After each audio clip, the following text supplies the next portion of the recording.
The setups that we had, we were in this real jailhouse, which is abandoned, but very spooky environment,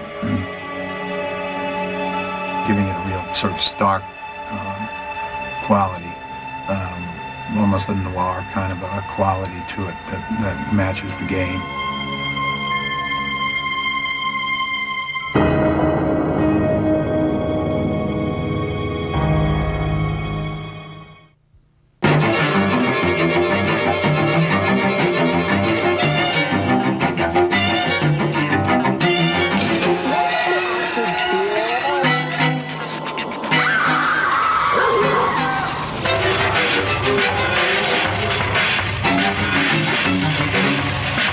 BIOHAZARD 2.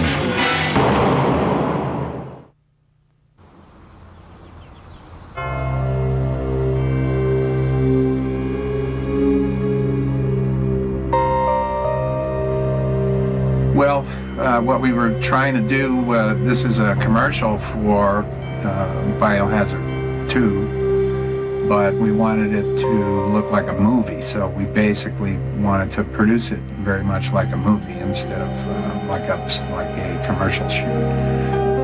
It's fabulous. I mean, I love making the movies, and it's great that there's a game which is, it's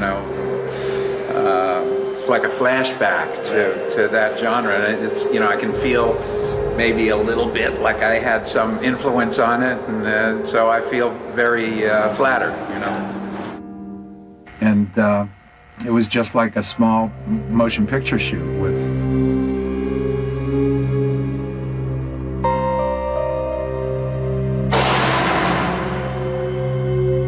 extras playing the zombies and a few people that were experienced playing the zombies, and the actors, Brad Renfro and Adriana, have experience. It was like working with a regular cast. Oh wow, yes. Some chick player, badass chick player, goes and gets to shoot all these zombies and stuff, and she's just this superhero. So, for aesthetic, just for a photographic aesthetic. And so Peter and I just talked about keeping it clean and making it look, like old Hollywood almost. And that's pretty much the way. Behind a character, in front of a character, it sometimes gets tricky lighting-wise because you want to keep it spooky, you want to keep it dark, but there's, particularly with any sort of blood effect or anything like that, you have to have enough light there so the audience knows really what's happening, but keep it spooky at the same time.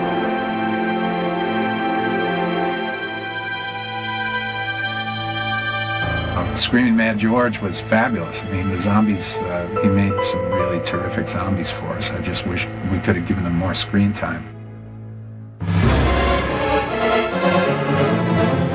Well, now, zombie is something that is very, in a way, it's so overdone. And I usually tends to do something that is more in a surreal stage. So, and then, trying to make something very different from anybody's done, same genre. But in the sense of zombie, is it very difficult to try to put something very, surrealistic imagery thing going on, because then it really cuts off from the original, point. You're right. So, I just thought, okay, well, we should just do it, make the really good zombies. You know what I mean? Instead of trying to do some different thing because they want a zombie and this is that. You're right. So, I just thought, okay, well, we should just do it, make the really good zombies. When I grew up on horror movies, the horror movies of the 40s and early 50s, zombies were always this sort of lower, blue-collar monster, And they were just vampiric. They were hungry for human flesh or blood or both. And that's really their only motivation. They're not particularly evil. They just behave the way a herd of animals might behave, or a herd of, hyenas, or that's what you have to watch out for. I mean, they're just driven.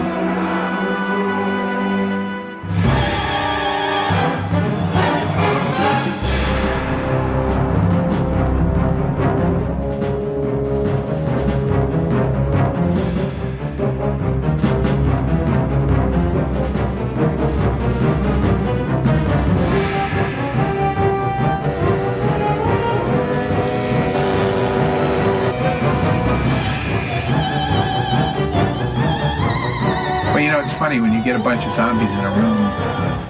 I find, all the times that I've worked with zombies, if I make any physical move when I'm talking, then all of a sudden they all do it. And you have 40 zombies doing exactly the same thing, which is, so I generally let them invent their own moves, how they want to behave, basically just tell them.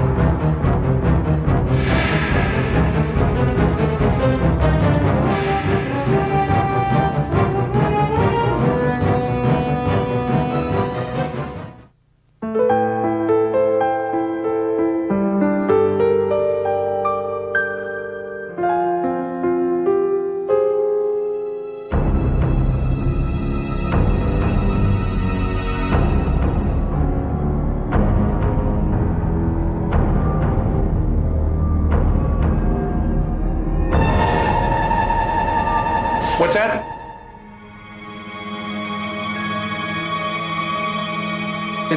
Doesn't it kind of reflect on, I kind of like it because it's a real big change. Coming from a spiritual hero to an actual literal hero. It's also very fun material, but it's good because it's a good little switch around. I don't know why, but pretty much left it up to me. I might be able to handle it, I don't know. And you also like the naturality of it, I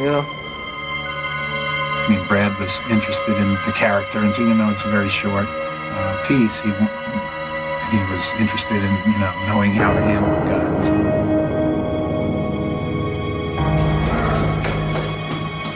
In my stories, the people that are trapped by them or that get in trouble are people who just can't either handle it or can't communicate properly with each other to form a plan to work around this problem, and so.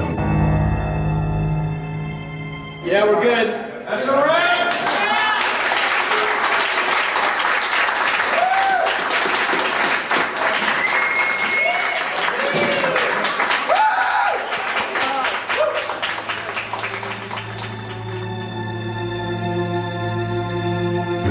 They don't have a lot of power. They move slowly. You can defeat them easily one at a time.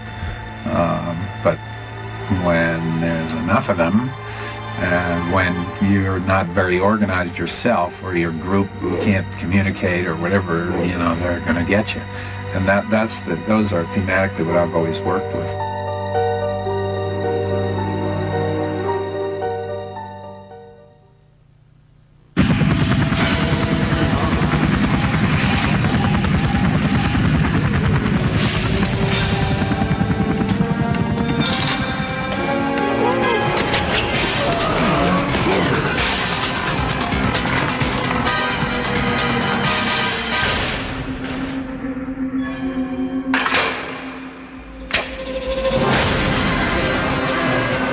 BIOHAZARD 2.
Feed me.